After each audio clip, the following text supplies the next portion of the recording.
मेरे प्यारे बच्चों, अस्सलाम वालेकुम रहमतुल्लाहि बरकातुहू। मेरे प्यारे बच्चों, आज जमा दुवम का सबक नंबर 12 जमा का मज़ा ये सबक पढ़ेंगे। आपके सामने 4 अलामतें दिखाई दे रही होंगी। एक जमा, तफरीक, तकसीम, ज़र्ब की है।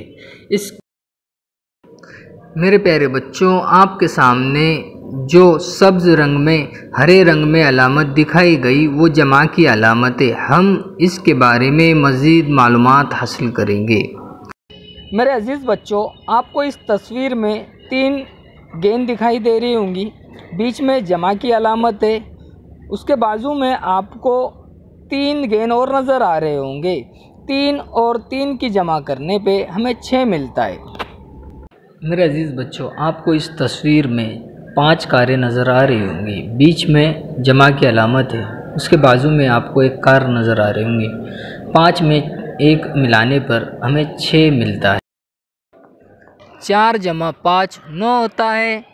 इसी तरह 5 जमा 4 भी 9 होता है। यानी तरतीब के बदलने से जमा में तब्दीली नहीं आती है ना। मज़े की बात।